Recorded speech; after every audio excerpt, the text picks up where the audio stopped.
Donc nous accueillons rue de la Providence, dans nos locaux, notre bibliothèque, un certain Luc, qui est, on peut dire que vous êtes médium. Ce qu'on appelle un médium pur, oui. Médium On a pur. l'habitude d'appeler un médium pur. Voilà, on appelle ça un médium pur, et qui s'intéresse aussi quand même à certaines données comme les noms, les chiffres, les mots. Je dirais tout ce qui est symbolique, au sens global du terme, hein, parce que ça peut toucher aussi les mots, l'origine des mots, la numérologie, mais aussi des parties un peu plus scientifiques, telles la physique quantique par exemple. Enfin, des domaines en fait qui sont, j'allais dire, en voie d'être creusés, où on se rend compte que peut-être qu'il y a des vérités qui ressortent de l'être humain qui a une connaissance entre guillemets paranormale depuis un bon moment et qui perdure dans le temps d'ailleurs, parce que toutes les sociétés ont eu toujours des gens comme ça qui ont prédit l'avenir. Les chamans un peu aussi. Voilà, chamans, guérisseurs, enfin tout ce qui tourne autour de l'énergie, de la captation et de choses, ma foi, qui paraissent assez naturelles pour l'être humain. Oui. Mais que, alors vous êtes arrivé à éveiller ces facultés? Elles se sont réveillées en moi sans que je le demande en fait. Mais vous n'aviez pas d'exemple autour de vous, dans votre famille, de gens qui avaient des pratiques un peu étranges, divinatoires? J'ai eu une grand-mère qui s'attachait beaucoup à ses ressentis, mais sans plus. Oui. En tout cas sans en parler, sans le dire, en vivant simplement. Ouais. Moi, c'est une rencontre sentimentale qui m'a fait prendre conscience de certains dons. Ah d'accord, donc c'était Voilà. pas vous aviez quand même un certain âge.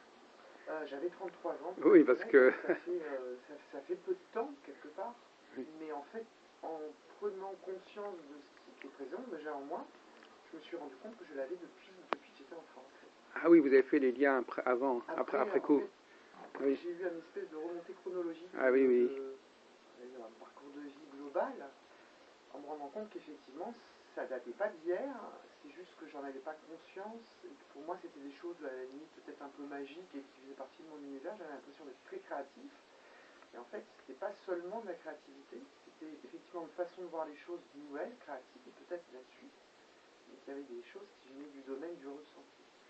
Et de quelle façon, si c'est pas indiscret, cette rencontre vous a-t-elle déclenché? Parce que ça s'est mal passé? Non, ça s'est mal passé, oui, très mal passé d'ailleurs. Enfin, l'histoire s'est pas faite, mais ça s'est pas passé du tout. Mais c'est que je sais pas, le fait de toucher, je dirais, l'énergie de l'univers substantiel d'amour pur. Ah d'accord. M'a donné encore plus je vais pas dire de liberté, quoique ça m'a éveillé encore plus ce sens qui a pris tout son sens en fait. Donc quelque part, quand même, la femme vous a éveillé quelque part. Quelque part, on va dire le fait de sentir des sentiments très, très forts en moi. Qu'elle a éveillé chez vous aussi quelque part. Voilà, ça a réveillé plein de choses. En fait, j'avais l'impression que c'est un peu stupide, c'est un peu le beau au bois dormant, c'est un peu ça, d'être réveillé par un baiser quelque part. Mais c'était pas votre première expérience amoureuse quand même? Non, pas du tout. D'accord. Mais et celle-là était particulièrement forte. Elle a été. Et à votre avis, pourquoi est-ce que c'était si fort? C'est une rencontre karmique, comme on dit? Ah, je pense qu'elle était éminemment karmique. Ah, d'accord. Avec effectivement quelque chose qui est de l'ordre du miroir qu'on tend à la personne qui est en face, comme on peut avoir. Et elle-même, elle avait le même sentiment de son côté, ou pas forcément? Je pense que c'était quelqu'un qui était plus dans l'inconscience de tout ça. Donc je pense que ça a été plus de mon côté. Je pense qu'il y a eu crainte aussi de l'autre côté. Moi, j'étais pas forcément dans une crainte, donc il y a eu un. Et après, ça s'est pas reproduit avec d'autres partenaires? Si, mais pas de la même manière. Pas de la même manière, pas aussi fort. C'était la première fois, donc toutes les premières fois, on retient souvent les premières fois. Parce qu'elles sont plus fortes, elles sont plus marquantes. Oui. Je pose des questions parce que moi je m'intéresse beaucoup au comportement féminin et aux interactions entre les hommes et les femmes, donc ça me parle. Écoutez, on va peut-être pas en parler, mais en tout cas on pourrait en parler longuement. Et puis aussi parce qu'il y a des choses à découvrir dans ce domaine qui ne sont pas encore clarifiées. Non. Elles-mêmes d'ailleurs ne se connaissent pas, je pense. C'est pas parce qu'elles sont des femmes qu'elles savent ce que c'est qu'être une femme, forcément. On leur a pas forcément expliqué. Et donc, votre métier consiste à recevoir des personnes et à répondre à leurs questions. euh, Elle vous donne des photos, par exemple, des objets. Alors, en général, ma façon de travailler, la plus, j'allais dire basique, c'est j'ai besoin du prénom, de l'âge, pas de la date de naissance. Il y a des médiums qui ont besoin de la date de naissance. Moi, la date de naissance ne m'évoque absolument rien, mais vraiment rien. L'âge, par contre, est beaucoup plus déterminant, comme une lecture temporelle, j'allais dire, de ce que je reçois. Et après, le signe astrologique, mais juste parce que ça m'intéresse et que ça m'aide juste à cerner un peu plus la personne, plus facilement et surtout plus rapidement. Donc, si vous ne connaissez pas l'âge de quelqu'un, il vous manque vraiment quelque chose de grave. Oui, parce qu'il y a des moments, je suis sur une Ça, ligne de temps où je capte des choses oui. importantes à des moments clés et je ne sais pas forcément à quel instant de la vie, parce qu'il y a des gens qui ont des voix plus jeunes que leur âge réel, etc. Oui. Et ça peut être très trompeur en fait. Et quelquefois, je peux donner une maturité aux gens qui est une maturité qui est beaucoup plus importante que leur âge aussi. Vous parlez de, surtout quand vous ne les voyez pas. Oui, tout à fait. Ouais. Parce que dès qu'on voit les gens, on a moins d'hésitation. C'est un peu plus simple. Quoique. Pour ce qui est du visuel d'une personne, un visage va me parler, oui, comme il peut parler à d'autres, mais ce sont surtout les yeux. Par contre, moi, les yeux, oui. C'est dans le regard que je peux, c'est un peu stupide ce que je vais dire, mais plonger dans l'âme. Oui. On a l'impression d'une plongée au travers de la personne. On dit souvent d'ailleurs que les yeux sont le miroir de l'âme. Exactement, mais je suis tout à fait d'accord avec ça parce que c'est vrai que parfois un regard peut trahir tout d'une personne, la manière de se comporter, les mots, les attitudes. Ben moi, curieusement, moi je travaille plutôt sur le nez. La forme du nez, les narines, le profil. Oui. Pour moi, ça me parle énormément, beaucoup plus que les yeux. Les yeux, ça me parle pas. Ça ne parle pas. Non, mais moi, je suis pas médium. Mais d'un autre côté, je suis pas médium. Quand je rencontre des gens, c'est ce que je reconnais et c'est ce qui me parle. Oui, c'est ce qui me parle plus que. Oui, je suis c'est très pointu pour moi la façon dont le dessin des narines, tout ça, ça me parle énormément et voilà. Mais ce qui montre bien que finalement, on est tous plus ou moins en train de capter des signes, hein, oui. de toute façon. Voilà, de manière consciente ou inconsciente. Il y a aussi la bouche, d'ailleurs. Oui. Je ne sais pas pourquoi, la forme de la bouche, si elle est plus ou moins proéminente, oui. Et le lobe de l'oreille. Le lobe de l'oreille. Le lobe de l'oreille, pour moi... il y a une grosse différence, oui. Oui, j'ai déjà remarqué... Il y a des gens qui n'ont pas de lobe, d'ailleurs. Oui. Moi, par exemple, je n'ai pas de lobe. Pas de lobe, ou des gens qui ont un lobe assez développé. Et en général, ce sont souvent, bien souvent, parce que c'est pas faire trop de généralité quand même non plus, des gens assez sages. Ceux qui ont un grand lobe. Oui. Ah, d'accord. Et j'ai remarqué souvent ce phénomène qui est assez étrange, parce que c'est à force de le voir, de l'expérimenter, que je me suis rendu compte qu'effectivement, il y avait quelque chose avec le lobe de l'oreille. C'est-à-dire que vous avez, en fin de compte, deux sources d'information pour généraliser. D'un côté, un certain nombre de lois oui. que vous avez posées, oui.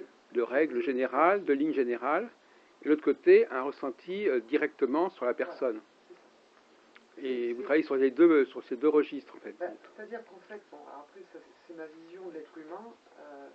Pour moi, on est physiquement ce qu'on est à l'intérieur. Oui.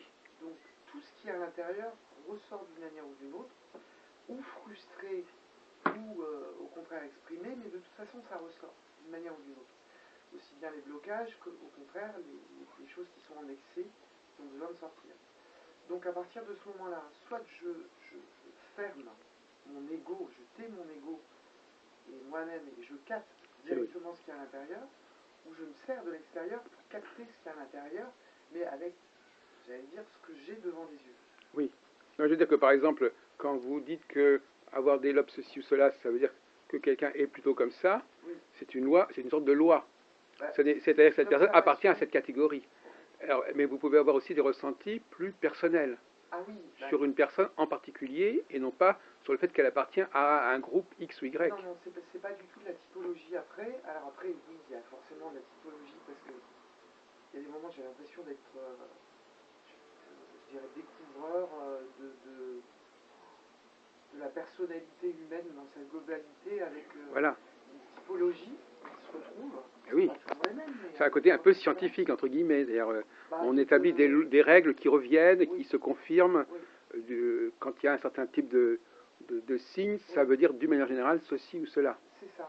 Effectivement, il y a des moments où je me dis, mais oui, il y a telle typologie, telle typologie.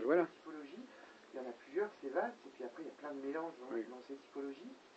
Et j'ai l'impression parfois, effectivement, d'être, je dirais, un écouteur de l'humanité. C'est un peu stupide. Donc, ma façon de le formuler, en tout cas, n'est pas peut-être claire, mais il y a des moments, effectivement, j'ai l'impression d'être spectateur de l'humanité dans sa plus grande, je dirais, fragilité et ses plus grandes souffrances aussi, parfois.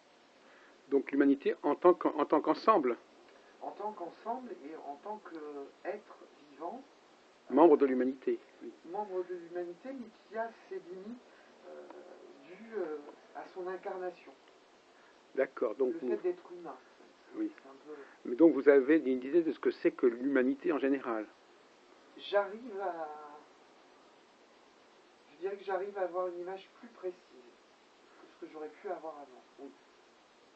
C'est donc amener aussi cette réflexion, j'ai l'impression effectivement, vous disiez que vous étiez chercheur, d'être quelquefois un chercheur, de chercher des choses, à part que, au lieu d'avoir des outils empiriques, comme un chercheur qui effectivement aurait fait des études et aurait des outils techniques ou technologiques, moi je me sers de mon intuition.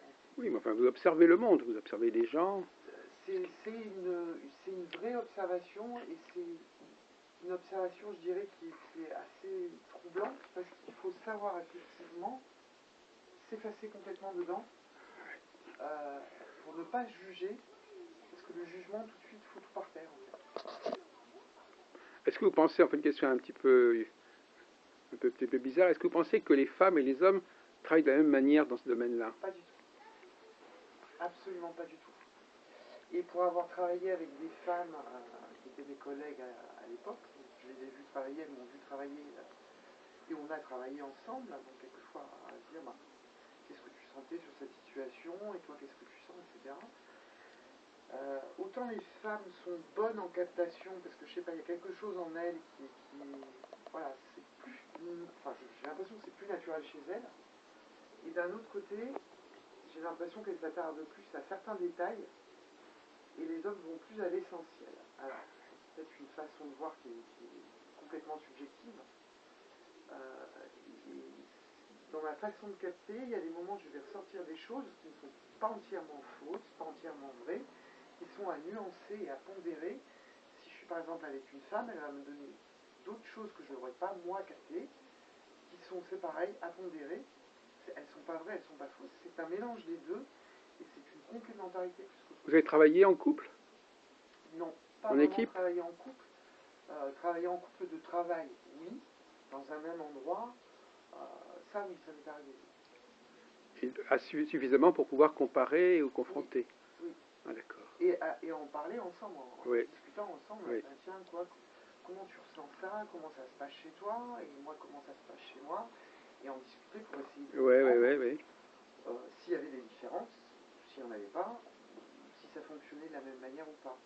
Et c'est vrai que les femmes sont souvent beaucoup plus dans le détail, quelquefois, je ne vais pas dire insignifiant, et moi, quelquefois, ça ne m'intéresse pas, c'est pas prétentieux ce que je dis, pour moi, c'est pas important. Et pour elles, ça aura de l'importance. Et c'est vrai que globalement, si on est en binôme à faire, j'allais dire, une voyance, une captation de quelqu'un ou d'une problématique, les deux vont très bien se compléter. C'est-à-dire que le détail parfois n'est pas très intéressant, mais il a l'intérêt de mener à l'essentiel. Non, mais il a l'intérêt de donner l'impression qu'on sait de quoi on parle. C'est-à-dire de parler de quelque chose de très précis. Oui. Alors que si on parle dans les généralités, la personne est peut-être moins convaincue. Mais d'un autre côté, cette précision est un peu dérisoire. Il vaut mieux être utile. Mais s'il s'agit de prouver, alors là, effectivement, si je donne le prénom de votre grand-mère, c'est vachement significatif, même si ça n'apporte pas grand-chose. Mais il faut savoir si on cherche à prouver la médiumnité ou si on cherche à être utile par la médiumnité. Bah alors là, là, à cette question, je pense avoir répondu depuis un bon moment. Pour moi, ça sert les autres. Ça, c'est évident. D'ailleurs, souvent, on me dit, et toujours étonné d'ailleurs, parce que après une consultation, merci, vous m'avez fait du bien. Oui. Donc, bon, et vous savez pourquoi? Bah, parce que j'essaie, je pense, de poser les choses de manière un petit peu plus concrète. Est-ce qu'ils se sont consentis compris dans ce qu'ils étaient ou est-ce qu'ils ont eu des ouvertures vers des choses qu'ils ne comprenaient pas ou qu'ils attendaient sans savoir Compris, oui, c'est sûr, il y a une partie là-dedans qui est effectivement du domaine j'allais dire, du paranormal. Là, pour le coup, on y est à fond parce que quelqu'un qui ne vous connaît pas, vous connaît en fait. Forcément, oui. Quoique, vous savez, dans la vie réelle, les gens qui sont très intuitifs, souvent, moi je pense que les gens sont assez rapides pour vous connaître en fin de compte. Vous voulez dire dans les rapports humains, souvent les gens se font une idée assez rapidement de qui vous êtes. Oui, très vite, très vite. Et comment ils doivent se comporter avec vous. Enfin, il y a beaucoup de choses qui sont... il y a beaucoup d'informations qui circulent quand même. D'informations conscientes ou inconscientes. Oui, c'est ça. Mais enfin, heureusement, parce qu'autrement, ça serait laborieux. Hein, s'il fallait prendre le temps de connaître les gens.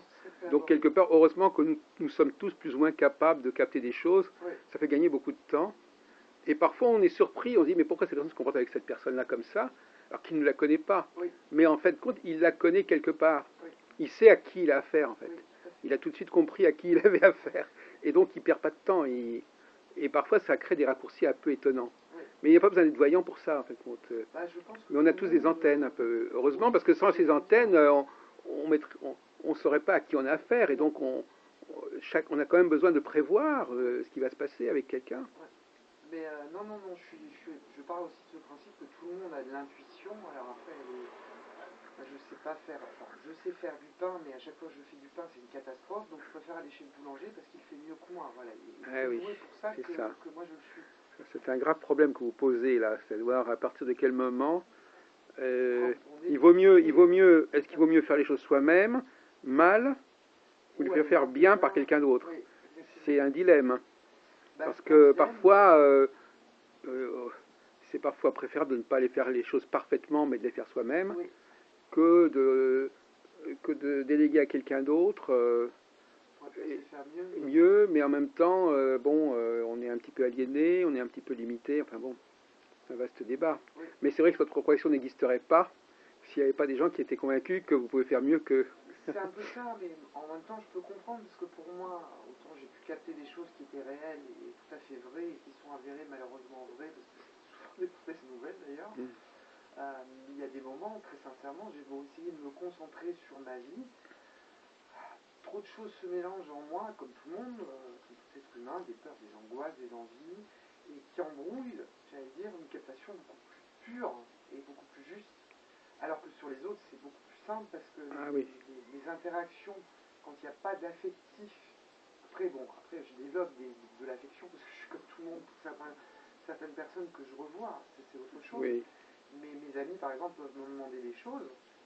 Au début, d'ailleurs, je leur disais des choses super qui se passaient tout le temps, et puis au bout d'un moment, j'avais tellement peur de leur dire des choses qui se passent en positif, c'est inhibant, que j'arrivais plus à capter de manière l'interaction affective, elle peut, j'allais dire, aussi bien aider quand c'est quelqu'un qu'on ne connaît pas parce qu'il y a une empathie qui se crée, c'est plus facile de capter comme ça, mais quand il y a trop d'empathie, ça devient très encombrant très très vite. Et puis alors, il y a aussi la télépathie, c'est-à-dire le risque d'être influencé par ce qu'il y a dans la tête de la personne, ce qu'elle voudrait entendre ou vivre et ce qui va vraiment se passer. Et ce qu'elle est aussi, j'allais dire, en capacité d'entendre ou de recevoir et d'assumer.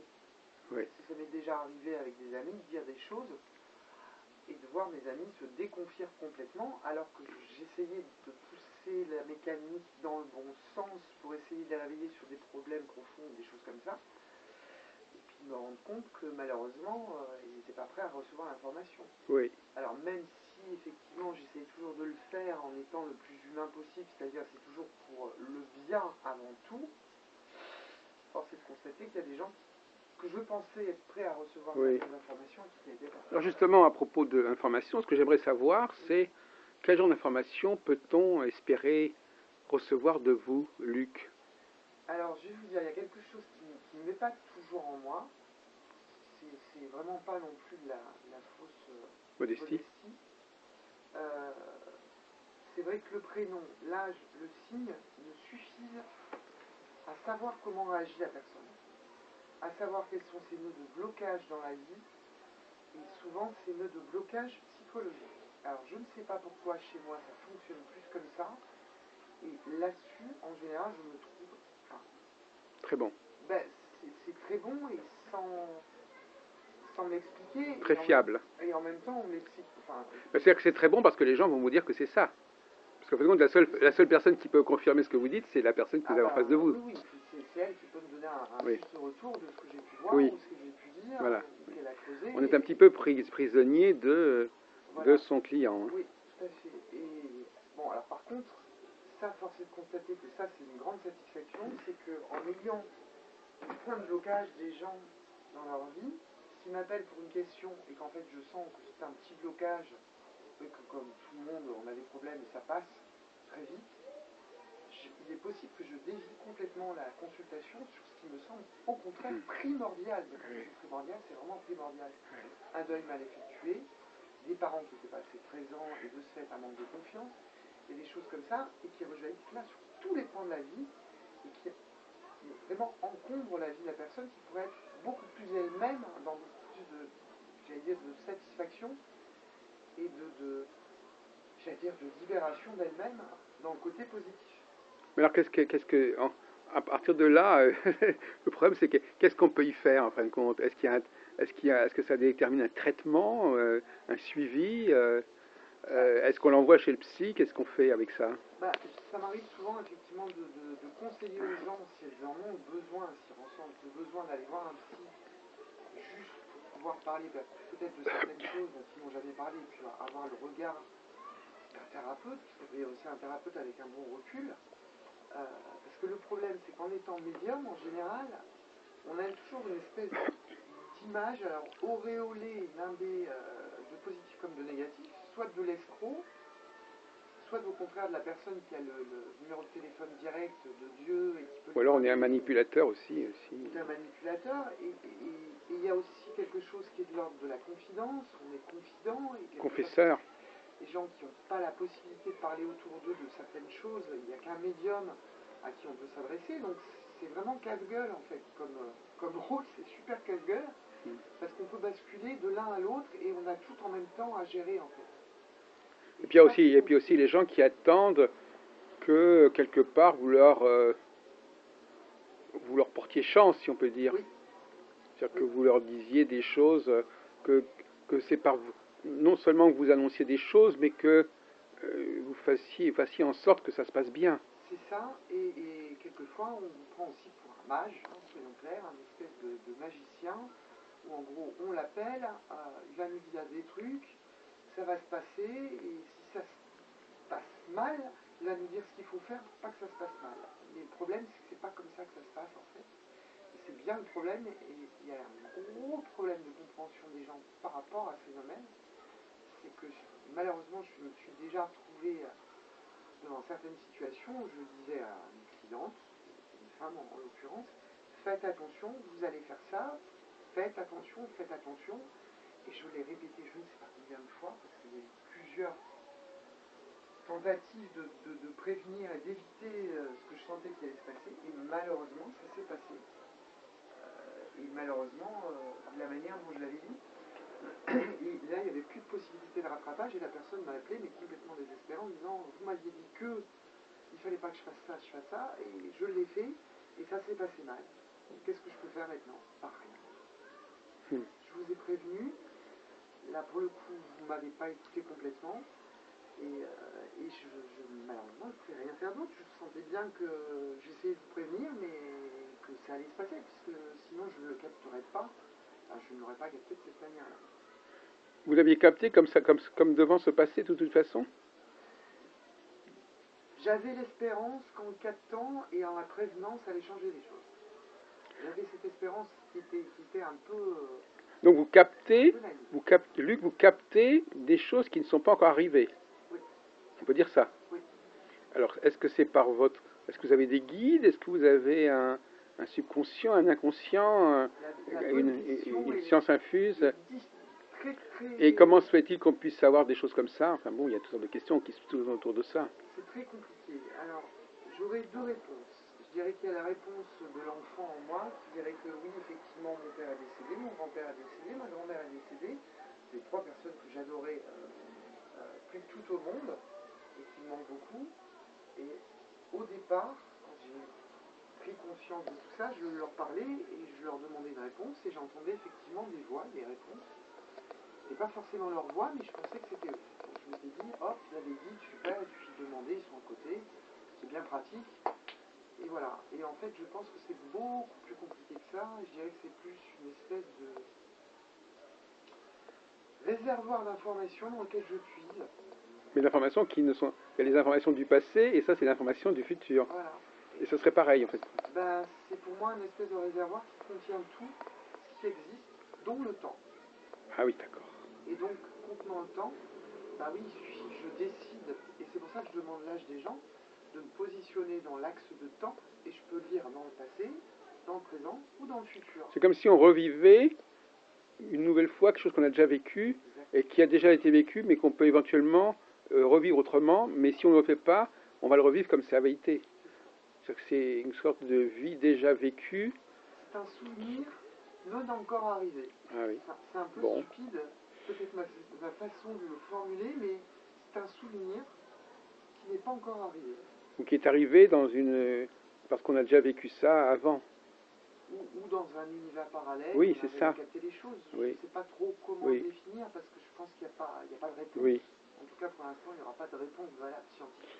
Oui, en astrologie, on n'a pas ce problème parce que, en fin de compte, on a plutôt des cycles qui reviennent, qui créent des situations assez comparables, mais pas... c'est là qu'on a la notion de loi. Oui. Donc là, bon, c'est une loi générale. On ne va pas dire exactement ce qui va arriver à une personne en particulier.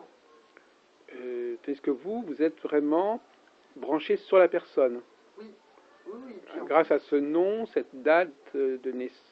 Je me suis déjà rendu compte de certaines choses, parce qu'il y a des gens qui sont un petit peu réfractaires quand même, selon clair, qui appellent pour autant, ou qui viennent me voir et qui sont complètement réfractaires, même pour certains, et qui cherchent à avoir des preuves. Voilà. Qui cherchent à vous, c'est ça. mais vraiment à vous piéger. Et ça m'est déjà arrivé de ressentir des choses, et je leur dis, et elles me disent non, pas du tout, vous êtes carrément à côté de la table. Bon, c'est bizarre parce que je le ressens très fort en moi, et au plus la consultation passe, c'est un peu comme s'il y avait une information que je devais délivrer, mais qui m'encombre tant qu'elle n'est pas reçue réellement par la personne en face. Ah oui. Jusqu'au moment où effectivement il y a certaines personnes qui au bout d'un moment se disent ah oui, mais je comprends ce que vous m'avez dit, effectivement il s'est passé ça, etc. Et qui me disent des choses que je leur ai dit en début de consultation et qui me semblaient super importantes pour démarrer la consultation parce que c'était ce qu'il y avait de plus important pour moi à délivrer comme message. Et là, souvent, ça me trouble beaucoup parce que, effectivement, je vais dire que je leur fais recouvrer la mémoire consciente, mais il y a des moments, je me dis, mais oh là, c'est quand même... Parce que c'est souvent des choses quand même assez... Enfin, c'est pas souvent des choses négatives, mais on sent plus facilement le négatif, malheureusement, que le positif. Et puis je pense que ce don sert aussi plutôt à essayer de guider dans des périodes difficiles pour les gens. Donc quelquefois, effectivement, ça réveille des malaises comme ça, et puis des gens qui peuvent, je vais pas dire s'effondrer devant vous, parce que les gens arrivent quand même à se maîtriser et se contrôler, mais il y a des moments, j'ai eu des situations, effectivement, où je me suis dit, attention là, parce que je touche quelque chose de sensible, de compliqué pour la personne, donc il faut effectivement le délivrer avec grande attention. Est-ce que ces personnes qui ont parfois des problèmes au niveau de leur passé, c'est plutôt des hommes ou des femmes? Je vous dirais qu'il n'y a pas vraiment de loi là-dessus. Non, surtout vous n'avez pas observé de changement. Non, j'ai pas vraiment de loi là-dessus. Je vous dirais que les femmes sont prises dans certains schémas, oui, et c'est souvent les mêmes qui se répètent. Et les hommes dans d'autres, et c'est souvent les mêmes, et ils se répètent aussi. j'en ai déduit que c'était la structure de la société, la structure traditionnelle, qui avait conduit les hommes comme les femmes à agir comme ça. Après, ça reste une théorie, pas vérifiable, mais c'est vrai que sur la quantité de gens que j'ai pu avoir, ça reste assez vrai. Alors vous parliez tout à l'heure, en quoi la théorie quantique peut-elle expliquer certaines choses de votre activité? C'est le réservoir dont je vous parlais en fait. Dans la théorie quantique, alors je vais essayer de la retraduire au mieux voilà. à trahir parce que c'est tellement complexe Essayez. Et tellement abstrait que c'est difficile pour mon petit cerveau très concret d'être autant dans l'abstraction, alors que mon métier ne me demande que de l'abstraction. Mais en même temps, ça jaillit directement sur le concret. La physique quantique dit une chose, c'est qu'il n'y a pas d'état réel des choses, mais il y a un état réel des choses uniquement si elles sont observées. Et c'est là qu'elles se fixent. C'est ça, c'est le rapport entre l'observateur et l'observé. Voilà. L'objet et le sujet. Alors, moi, mon questionnement, et quelquefois ça me fait peur, c'est que je me dis qu'on me demande, moi, de voir des choses concrètes. Le but, c'est que ça se concrétise quelque part. Est-ce que en disant aux gens des choses devraient se passer dans leur vie, parce que je n'ai pas leur retour, je ne sais pas si j'ai été bon ou mauvais, est-ce qu'en leur disant, est-ce que c'est moi qui formalise ces choses-là au niveau quantique, c'est-à-dire que je les observe, et donc c'est moi qui fais que, dans le futur, elles se concrétisent, elles se formalisent. Oui. Vous les faites exister quelque part. Je me demande, il y a des moments où je me dis, mais est-ce que j'ai ce pouvoir-là? Si j'ai ce pouvoir, c'est super dangereux, parce que si je l'utilise que pour moi, c'est moi qui subis les conséquences de moi-même, j'assumerai ce que je fais, en bien comme en mal, voilà, mais dire des choses à des gens, en général, je vais toujours vers le positif, donc tout. C'est vrai que quand je sens des choses négatives, ça ne me met pas forcément très à l'aise, et je me dis, est-ce que c'est moi qui génère après ce qui pourrait se passer de négatif dans leur vie? Il y a des moments où je me dis, qu'est-ce que je porte réellement en moi? Donc aller voir un voyant, c'est pas évident, hein? Je pense que c'est beaucoup plus engageant que ce que les gens oui. croient. Oui. C'est pas seulement aller voir un voyant, effectivement, lui dire qu'est-ce qui va se passer à l'épisode suivant, et puis on rentre chez soi, on est tranquille, il va se passer ça. On se fait un petit peu programmer par certains côtés. Oui, et c'est très dangereux. Et c'est peut-être pour ça qu'on y va. Parce que les gens, justement, je pense veulent... beaucoup de gens ne supportent pas comment dirais-je, d'hésiter entre plusieurs options. Oui. Et c'est pour ça qu'ils préfèrent qu'on leur dise, voilà, ça sera ça et pas autre chose qui va se produire. Et donc déjà, ça les calme parce qu'ils, leur tête, ils auront moins de problèmes à résoudre. Je sais pas qu'ils auront moins de problèmes, mais ils auront moins d'hypothèses à avoir en tête et ça va les soulager. C'est pour ça qu'en général, ce que je tente de faire, parce que a priori, c'est pas moi qui peux en parler comme étant un retour bon, c'est que j'essaye toujours à ces moments de questionnement et de doute, de faire mon travail, parce qu'a priori, on vient vers moi pour avoir des réponses, mais de pouvoir les guider dans ce qu'ils sont réellement, et dans les blocages de vie, pour pouvoir les libérer et prendre des décisions par eux-mêmes. En gros, si je peux, moi, en tant que médium, les aider à ne plus consulter du tout de médium, ni de thérapeute, pour moi c'est gagné. Ah oui, d'accord. C'est les amener à j'allais dire l'indépendance totale, mais oui. En une seule séance? En une seule séance, c'est pas possible. Enfin, certaines personnes qui sont assez bien avancées dans un chemin, on va dire, spirituel et une recherche sur eux-mêmes qui est bien avancée, oui. D'ailleurs, j'ai vu un cas d'une jeune fille qui était complètement paumée dans sa vie, qui ne comprenait plus rien alors qu'elle mène des dons, etc. Qui s'appelait Solange, et j'ai coupé son prénom en deux, puisque le prénom, moi, me parle toujours énormément. Et je lui dis, c'est simple, votre vie, vous êtes entre le sol et le ciel, ange. Votre prénom n'est pas là, dans votre vie, pour vous définir pour rien. Vous êtes entre les deux. Sauf que vous cherchez à être trop au ciel ou trop les pieds sur terre. Donc ça marche jamais dans votre vie. Il faut être au milieu. Comme on dit qu'ils veulent faire l'ange fait la bête, on dit aussi. C'est un peu ça. Et tout de suite, je l'ai vu tout de suite, et je vous assure que c'est vrai. C'est là que je me dis, Ce que je dis aux gens parfois, c'est compliqué parce qu'il faut vraiment le formuler d'une manière la plus juste, la plus précise, la plus humaine et la plus dans l'accompagnement, quoi, pour le délivrer de la meilleure manière. Tout de suite, elle s'est mise à pleurer, mais pas de négatif. Elle m'a dit, enfin, vous m'apportez là ce que j'aurais voulu entendre de la part d'un médium. Vous m'avez compris. Depuis, mais tellement longtemps, c'est ce que je cherche en moi, c'est ce que je comprends pas. Et voilà, et ma vie, je n'arrive pas à la caler parce qu'effectivement, je suis ou trop les pieds sur terre, ou trop la tête dans les nuages, et j'arrive pas à trouver la bonne voie. Je dis, mais justement, votre bonne voie, c'est juste d'être entre les deux. Je vous ferai peut-être une petite observation, Luc. Oui. Elle n'est peut-être pas tout seule dans ce cas-là. Ah ben, je pense que je suis parfaitement dans ce cas-là. Non, mais je veux dire, il n'y a pas qu'elle qui est dans ce cas-là. Ah non, bah, c'est ça que je veux dire. Ouais, donc, le problème, si vous voulez, c'est que parfois, quand on connaît... Bon, il y a des choses, comme vous disiez tout à l'heure, il y a des choses qui sont vraies pour tout le monde, ouais, qui sont donc aussi vraies pour cette personne. Oui.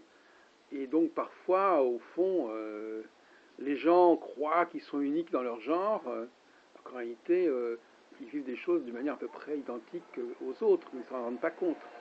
Donc là, en l'occurrence, la réaction de cette personne est un petit peu exagérée, puisque au fond, elle découvre un peu un aspect de la nature humaine et de la condition humaine. Alors, elle découvre un aspect effectivement fondamental de l'humain, c'est le fondement même, mais effectivement, ça lui a tellement parlé, et ça m'a fait plaisir d'ailleurs, parce qu'en fait, une consultation qui devait durer normalement 1 heure a duré 2 heures et demie. Oui.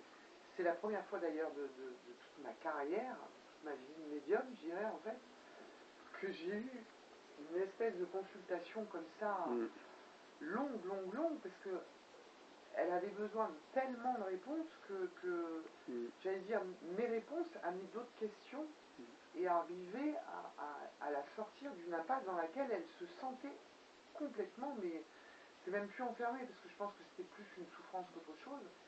Et j'ai réussi, là, pour le coup, à retirer cette chape de plomb, ce couvercle. Et effectivement, elle est repartie avec le sourire aux oreilles, effectivement, en train de bien réfléchir à tout ce que je lui avais dit. Je pense que j'ai dû donner tellement d'infos en tellement peu de temps, parce que 2 heures et demie, c'est à la fois court et long. Mais vous disiez tout à l'heure qu'apparemment, parfois, vous revoyez les personnes. Alors, à mon grand étonnement, très souvent, ce sont les gens qui reviennent d'eux-mêmes vers moi. Alors c'est pareil, ça m'étonne toujours. Alors après, c'est pas vrai pour tout le monde, évidemment. Mais pourquoi ils reviennent? Est-ce qu'ils reviennent parce qu'ils veulent encore savoir d'autres choses dans leur vie, ou est-ce qu'ils reviennent pour mieux se connaître? Je dirais qu'il y a deux types de personnes. Il y a des gens qui effectivement reviennent parce que j'aurais tellement apporté, ils ont tellement évolué dans tout ce que je leur ai, tout ce que j'ai pu transmettre au travers de ce que je ressens, qu'ils vont beaucoup mieux et ils ont envie encore d'avancer et de progresser dans la découverte d'eux-mêmes. J'allais dire effectivement de leur condition d'homme, leur recherche spirituelle, etc. Et il y en a d'autres qui reviennent tout simplement parce qu'il y a d'autres questions qui se posent et qui sont beaucoup plus, j'allais dire terre à terre, mais qui ne sont pas forcément non plus, ça peut être des questions sentimentales primordiales au moment où on rencontre quelqu'un, on est très amoureux, très amoureuse et on a envie de... Voilà, alors, comment ça se passe dans votre tête, si on peut dire maintenant? Les informations, comment est-ce qu'elles vous parviennent? Quelque chose vous vient à l'esprit, vous avez un flash, vous avez une vision.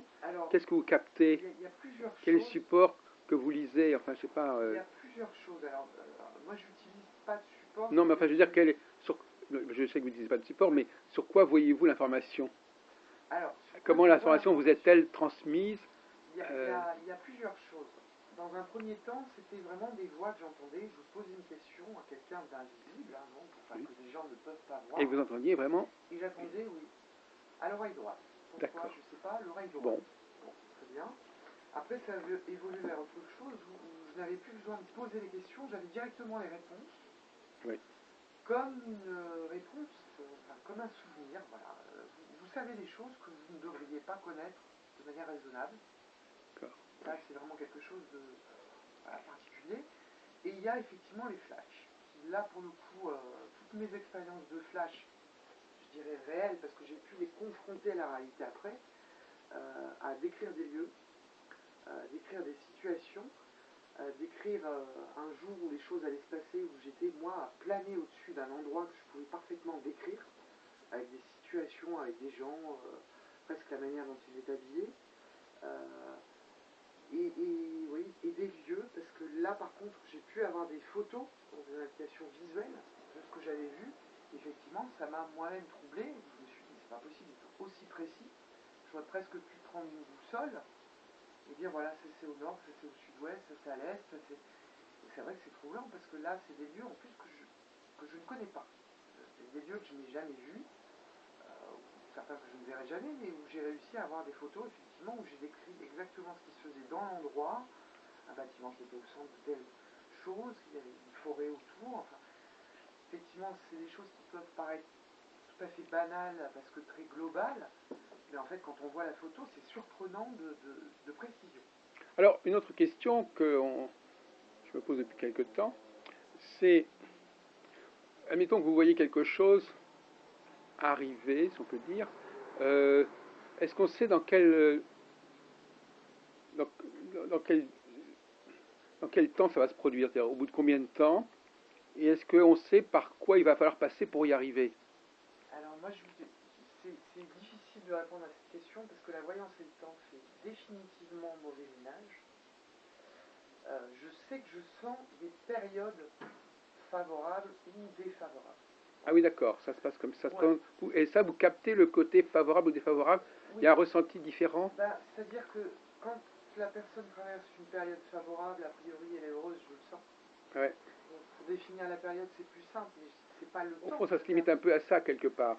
Quelque part, oui, en fait, Oui. au niveau du temps. Même en astrologie, d'ailleurs, on a remarqué que beaucoup de gens, beaucoup d'astrologues, ils vont tout de suite aller essayer de voir s'il y a un bon aspect, un mauvais aspect. Enfin, je veux dire, on ne sort pas trop de cette dualité, hein, finalement. C'est effectivement cette dualité qui permet Puis après, il y a une estimation du temps. Alors après, ça ne veut pas dire que parfois j'ai dit que à telle personne c'était au mois de mai, et plutôt dans la première semaine que les choses allaient se passer.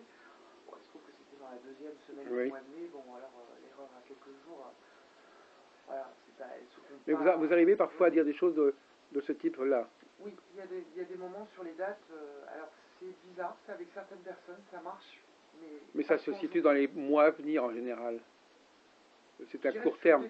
Des saisons. Des saisons. Belle saison, Oui. la saison hivernale. Par exemple, si vous voyez une mauvaise saison, vous allez dire que ça ne sera pas avant l'automne prochain. Voilà. C'est-à-dire que je sens qu'il y a. Le temps passe, mais comme la situation ne change pas, c'est difficile de définir dans une situation qui ne change pas le temps qui passe, puisqu'elle ne change pas. C'est un peu. Un peu comme la Tour Eiffel, quand on est au pied de la Tour Eiffel, on se dit, bah oui, il y a des poutrelles qui doivent faire, je dirais qu'elles font 3 mètres, et puis vous approchez des poutrelles, elles font peut-être pas 3 mètres, mais peut-être 12. Mais de là où vous êtes, effectivement, vous les estimez à 3 mètres. Parce qu'il y a, il y a une vision qui fait que, n'étant pas à côté, on ne peut pas avoir la taille réelle. Il y a une erreur de perspective, oui. C'est ça, il y a une perspective quelquefois qui est déficiente, et dû aussi aux situations des gens qui peuvent être bloqués quelquefois, où on a l'impression qu'effectivement ça va se débloquer, c'est un soulagement, super, c'est dans peu de temps. Alors, comme la situation est déjà bloquée depuis un bon moment, oui, on sait que c'est une longue période, donc... Vous n'avez jamais été tenté, on parle par les supports, vous avez essayé les supports? Ah oui, j'ai essayé. Et vous en êtes revenu?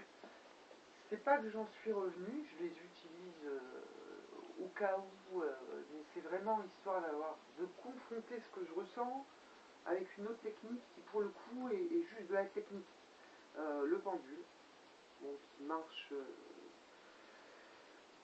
J'ai un peu du mal parce que le pendule pour moi je l'ai utilisé beaucoup. Il y a des moments où il veut travailler, des moments où il veut pas. Il y a des moments où il est fatigué, il faut lui changer les piles, il faut qu'il se repose. Donc j'ai tendance à, comme il n'est pas complètement fiable, à l'écarter. Ça m'arrive de le reprendre et de travailler, mais c'est plus pour, j'allais dire, creuser comment peut fonctionner le pendule et comment j'arrive à le faire fonctionner, ou si c'est moi qui le fais fonctionner aussi, parce que j'ai ce questionnement, voilà, parce que c'est pas moi qui le fais penduler, pour le coup, au osciller. Et très sincèrement, j'ai fait juste des petites expériences, passé de nombreuses heures à le faire. Et effectivement, j'arrive à le faire osciller exactement comme je veux. Oui. Et Ça vient de la psychométrie, oui. Bah voilà, donc Pas de la... je me dis là, un outil qui fonctionne comme ça me paraît... À ce propos, est-ce que vous avez du magnétisme, comme on dit? Alors, je vous dirais que oui. À cette réponse, je vous dirais que oui, pour l'avoir testé sur moi-même. Et je vous assure que sur moi-même, j'ai été super surpris parce que je l'ai fait vraiment, absolument, sans y croire du tout. Mais vraiment sans y croire. Et force est de constater que j'ai eu des guérisons, façon de parler, parce que c'est pas forcément plus de la bobologie, hein, mais je ne vais pas vous dire que je peux me guérir d'un cancer ou guérir quelqu'un d'un cancer, ce serait entièrement faux. Mais effectivement, des cas de brûlure où je me brûle avec un fer à repasser, comme ça peut arriver quand on repasse, et d'avoir, je cicatrise mal, et en général, toutes les brûlures, j'en garde des traces, la peau garde des traces. Et je m'étais quand même assez bien brûlé, je me suis dit, bon, je vais m'imposer la main, et la trace est partie en 3 jours. Et chose qui chez moi est vraiment impossible, la cicatrisation se fait très mal au niveau des brûlures, notamment, je garde des traces physiques des brûlures. Ou des maux de ventre, des choses comme ça, où on me rend compte juste en regardant la télé, comme ça peut arriver, on se met les mains sur le ventre, et d'avoir le ventre qui, au bout d'un moment, qui se manifeste, je ne peux pas vous dire autre chose, c'est la bagarre, je sens qu'il y a une action voilà, qui est présente. Et après, effectivement, des amis m'ont demandé de les magnétiser sur des maux de dos, des choses comme ça, qui sont toujours de la bobologie, hein, mais qui peuvent soulager. Et force est de constater, c'est que moi je leur posais des questions au moment où j'ai imposé les mains. C'est qu'est-ce que tu ressens? Tu ressens quelque chose? Moi je ressens ça. Est-ce que toi tu ressens quelque chose qui va dans ce sens-là, ou qui fait ça, qui fait ça? Et force est de constater qu'on m'a répondu oui à chaque fois. Oui. Ce qui m'a beaucoup, moi aussi, troublé. Hein, et à votre avis, puisque vous êtes un peu intéressé, est-ce qu'il y a quel rapport y a-t-il entre la voyance, la médiumnité et le magnétisme? J'aurais tendance à vous répondre, c'est toujours la physique quantique qui va me donner cette réponse, c'est qu'en physique quantique, on dit qu'il y a l'énergie et que la matière n'existe pas. C'est l'énergie qui crée la matière, ou la matière est énergie, enfin, c'est un passe-passe un petit peu complexe. Et moi, je vous dirais que cette énergie, elle passe partout, ce qui fait que je capte des informations. Je transforme juste, parce qu'elle passe sans doute par mon cerveau, quelque chose qui me permet de la décoder comme une information. J'arrive à la décoder en tant qu'information, mais j'arrive à m'en servir pour quelque chose qui est plus de la guérison, peut-être du déblocage énergétique, parce que je me sers de la même énergie, qui n'est plus une information cette fois-ci, mais qui est plus quelque chose qui agit directement sur la matière. Alors je vous ai un peu coupé la parole. Pourquoi est-ce que vous avez abandonné justement le tarot, par exemple? J'ai pas abandonné le tarot. Enfin, vous en servez pour confirmer. Oui. C'est-à-dire que oui. Donc je me mets à votre place, effectivement. En fait, si vous voulez, c'est que Mais c'est quand même, vous évitez quand même d'une manière générale de le faire. Parce que pour moi, le tarot est quelque chose de tellement vaste qui apporte de vraies réponses. Hein. Oui. J'ai eu déjà sur moi, là pour le coup, moi qui ai du mal à capter pour moi, si je me fais un jeu de tarot, je vois tout de suite. Et à votre avis, d'où il vient ce tarot, à votre avis? Comment est-ce qu'il a pu être créé? Créé. Quelle est son origine, sa source? Moi, j'aurais tendance à vous dire que après, le problème, c'est qu'il y a beaucoup de symbolique dans tout ça. C'est des gens qui ont réussi à regrouper des liens logiques sur des symboliques mystiques universelles. Et quand je regarde un jeu de tarot, moi, il y a une carte, on peut en parler pendant combien de temps. C'est ça qui me dérange dans le tarot, c'est que il y a presque trop d'informations. Et moi, je n'arrive pas à la canaliser suffisamment pour avoir une réponse réellement précise. Et comme j'ai plutôt envie d'être le plus précis possible, là, pour le coup, en étant concentré, j'allais dire sans outils, pour moi, c'est plus simple. C'est-à-dire que quelque part, juste prénom âge et signe, très bien. Si en plus de ça, j'arrive à canaliser sur déjà d'abord le passé, voire le présent, pour être sûr d'être canalisé au bon endroit, je sais que je peux aller me laisser aller en roue libre, pour le coup, et là, il n'en sortira que des vérités, parce que déjà, j'ai une base, j'allais dire de recherche de base, c'est ça en fait, pour être sûr d'être bien canalisé sur la personne. Est-ce que vous pourriez, par exemple, former des gens?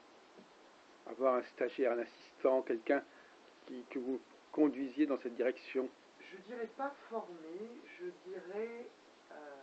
Coacher, ou je sais pas, oui, enfin, le coacher. Ouais. enfin en tout cas le conduire le préparer à cette activité. Oui, oui, ça m'est arrivé, Ça vous est arrivé en fait. notamment une amie où je lui ai appris le tirage du tarot. Bon, là, c'est autre chose, c'est de la technique, c'est Oui. de connaissance, mais le tirage du tarot, et un jour elle est arrivée, elle m'a dit, oh là là, j'ai eu un flash, qu'est-ce que t'en penses? Et puis elle me la raconte, je dis, ben oui, c'est bien un flash, tu m'as pas rêvé, ça n'était pas du rêve, c'est pas du domaine du rêve en tout cas, et de la rassurer, de lui dire, bah oui, mais c'est normal la manière dont ça se passe, c'est normal que tu aies capté quelque chose de négatif, Ouais. et que ça a été hyper violent pour toi, et que c'est très dur à chasser de ta tête, donc coacher, oui, oui. Je dirais que c'est plus du coaching, parce que je pense qu'il n'y a pas une médiumnité, il n'y a pas une intuition, il y a autant d'intuition que d'être humain, il y a autant de médiumnité que d'être humain. Parce qu'il y a deux façons de coacher. Il y a de coacher quelqu'un qui va devenir professionnel, et puis il y a coacher un client. J'essaye aussi toujours, autant que faire se peut, de donner aux clients la possibilité d'avoir confiance en leur ressenti et leur intuition. C'est-à-dire leur dire, attention, vous avez plusieurs outils. Vous avez votre cœur pour aimer, vous avez votre raison pour être raisonnable, et vous avez votre intuition pour capter des choses qui n'existent pas encore. Ce sont trois outils différents, mais ils ont chacun leur utilité. Sinon, je ne vois pas l'utilité d'avoir un outil, j'allais dire, en double. C'est une sorte de prothèse à ce moment-là, oui. Bah voilà, donc c'est pour ça aussi quand je leur dis attention quand vous sentez quelque chose, ne vous dites pas que ça va arriver dans 3 jours. Si vous le sentez, c'est qu'a priori ça va arriver, faites attention. Ne pensez pas que, n'allez pas dans le rêve pour autant. Soyez très concret, très raisonnable, parce que ça doit servir à quelque chose de raisonnable quelque part. Alors au niveau de... moi une chose qui me préoccupe un peu, c'est le problème de l'interprétation. Est-ce que parfois il est difficile d'interpréter les signes ou les messages que l'on reçoit?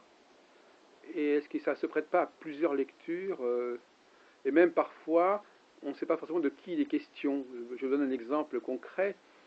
Imaginez que quelqu'un vous dise, voilà, je pense à telle personne, je ne sais pas si je vais la revoir parce qu'on s'est un petit peu séparés. Vous lui dites, ah, je vois que ça va reprendre. Et en réalité, est-ce que c'est vraiment avec cette personne-là que ça va reprendre ou est-ce que ça va reprendre avec quelqu'un d'autre? Est-ce qu'il n'y a pas parfois comme ça des ambiguïtés qui font qu'on ne sait pas tout à fait, on ne peut pas exactement dire, on voit qu'il y a une reprise, mais une reprise de quoi, avec qui, avec quoi? Alors, pour répondre à votre question de manière très concrète, la réponse est est-ce que la voyance apporte de vraies réponses réellement précises? Il y a des moments, effectivement, non. Donc, plus vaste et plus global, juste pour une chose, c'est juste un exemple tout bête. Quelqu'un qui est très amoureux de quelqu'un d'autre, qui ne souhaite qu'une seule chose, c'est de vivre cet amour le plus concrètement possible dans une relation stable, durable, avec un engagement réel. Si la personne est dans cette volonté-là pour une personne, et que ça ne se passe pas pour bonne ou mauvaise raison avec cette personne, mais qu'elle rencontre tout de suite quelqu'un derrière cette relation, Une sorte de substitution. exactement, elle peut très bien retomber amoureuse, mais c'est quand même un peu compliqué. Ça s'appelle la même énergie qui se poursuit. Exactement, et nous on peut le définir comme une espèce de break dans une relation, et forcément après derrière une construction. Donc oui, c'est bon, cette personne-là vous allez construire avec. Peu importe si c'est la même personne ou pas. Parce que quelque part dans le temps, c'est tellement court que les deux personnes, entre guillemets, se chevauchent. Oui. Et donc là, il y a un flou qui, malheureusement, j'allais dire que ça fait partie, malheureusement, de ce dont... mais je connais des médiums qui sont redoutablement forts, et qui m'ont dit quelquefois beaucoup de choses que d'autres médiums ne m'avaient pas dit pour moi dans ma vie privée. Vous consultez parfois des médiums? Ah oui, ça m'est arrivé beaucoup de fois. Et très sincèrement, il y en a beaucoup qui s'étaient plantés pour moi. Oui. J'ai une amie par contre qui m'a dit carrément non, c'est pas du tout ce que tu penses. C'est une personne qui arrive après. Ouais. Ça n'a rien à voir. Mais par contre, c'est clair et net. Après, c'est du tout bon, ça ira. Mais c'est pas cette personne dont Donc on on pense. voit globalement que les choses vont s'arranger ou vont se reconstruire, Exactement. mais peut-être pas exactement de la façon dont on pensait a priori que ça se produirait, et pas forcément avec la même personne. Ouais. Alors, il y a une possibilité là-dedans j'allais dire, d'éviter cette erreur, parce que effectivement, elle est très facilement, pour tous les médiums d'ailleurs, je pense que c'est le même problème, on peut la faire facilement. C'est être très empirique, là c'est être chercheur, c'est-à-dire qu'on se concentre sur la personne qui vous demande, sur la personne avec laquelle cette personne doit être ou est en relation, et là, et sur les deux. oui. Si on a une indication, j'allais dire contradictoire, c'est qu'il y a quelque chose qui ne va pas. Il y aurait une interférence. Il y a une interférence, c'est donc qu'a priori, si par exemple on pense que la personne qui consulte, effectivement, va construire sa vie, il faut tout de suite, enfin absolument se concentrer sur l'autre personne dont il est question, pour savoir si cette personne-là, par exemple, un exemple tout bête, peut partir à l'étranger. Oui. Si elle part à l'étranger et qu'on sent l'autre personne est toujours en France, c'est évident que ça ne sera pas. Eh oui. Donc là, oui. Voilà. Ça c'est une manière de pouvoir casser cette possibilité d'erreur. Et maintenant, j'ai compris qu'effectivement, il fallait le faire de manière systématique. Et donc ça, c'est une expérience qu'on acquiert progressivement.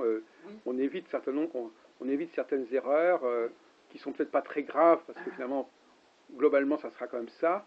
Mais au niveau factuel, ce sera pas pareil du tout. Ben, c'est pas pareil, parce que quand en plus quelqu'un vous appelle, parce que dans la peine sentimentale, parce que l'histoire ne se fait pas comme elle devrait ou comme elle pourrait se faire, et effectivement... Puis c'est pas si simple quand même de passer d'une personne à l'autre. Quand bien même si... C'est pas si simple, et puis quelquefois, le hasard fait que, effectivement, on peut rencontrer quelqu'un de très bien juste après une histoire oui, c'est ça, et qu'on se dise, ah, j'ai vraiment été stupide, parce que ça aussi, ça arrive, très fréquemment, des gens qui me disent, oui, je suis tellement amoureux... Et alors vous ne travaillez pas du tout sur les objets, les photos, les trucs comme ça? Sur les photos, oui. Oui, quand même, parce que c'est quand même intéressant d'avoir une photo. Sur les photos, oui. Sur les objets, je vous dirais que c'est très étrange, je vais vous dire. J'assume complètement. Moi, les objets me servent à une chose, c'est que pour moi, les objets sont vivants. Ah oui. C'est-à-dire que s'ils sont à la place à laquelle on les a mis, ou alors qu'ils sont venus à cette place-là parce qu'on n'a pas assez de place dans l'appartement, dans la maison, et que leur place... Vous allez parfois chez les gens? Rarement quand même. Non, non. Ça n'est pas arrivé. Ah, d'accord. Et je sais que chez moi, par exemple, les objets, pour moi, les objets vivent avec moi, c'est-à-dire aussi fort que l'être humain peut être vivant, les objets sont vivants. Ah oui. Et ils trouvent leur place. C'est pas moi qui leur donne une place, c'est moi qui veux leur donner une place. Et en général, ils trouvent leur place. Comment vous expliquez ça, Luc? Je ne peux pas. Objet inanimé, avez-vous une... Je sais pas quoi. Je ne peux pas me l'expliquer, par contre, je sais qu'a priori, alors ça m'est arrivé 2 fois quand même dans la vie, où je me suis rendu compte, c'est une espèce d'illumination comme ça, très religieuse, très... Mystique. Oui, parce que c'est vraiment étrange. J'étais chez moi, ça n'allait pas spécialement bien, pas spécialement mal, ma vie était plutôt confortable. Enfin, il n'y avait rien de particulier, de négatif ni de positif dans la vie. C'était le train-train, mais plutôt sympa. Et j'ai regardé tout ce qui était dans mon appartement, mais tout ce qui était chez moi, qui ne m'appartenait pas, le moindre grain de poussière, tout était à sa place.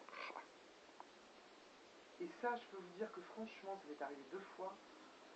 C'est un truc qui a peut-être duré, je ne sais pas, je ne l'ai même pas estimé, parce que peut-être un quart d'heure, une espèce de prise conscience, une supra-prise de conscience, ou la conscience du supra-univers qui nous entoure, qui est éminemment bien fait, où toutes les choses ont une bonne raison d'exister là où elles sont. Et c'est là que je me suis rendu compte qu'effectivement, il y avait des objets qui étaient là, mais c'était normal. Et qu'à un moment, il fallait que ces objets me quittent, parce que c'était normal, leur vie avec moi était terminée. C'est presque aussi important que les personnes, en fait. Je dirais que c'est pas plus ou moins important. Ils font partie tous du même univers, et on fait partie de cet univers. On est dans le quantique, là, on est vraiment dans les atomes. Ah oui, là c'est vraiment une intrication qui est tellement, j'allais dire violente, mais dans le sens positif, parce que ce mot violent n'est pas adapté. effectivement, il y a quelque chose qui est de l'ordre, je ne vais pas dire de la magie, mais de la mystique. Bon, bah, très bien.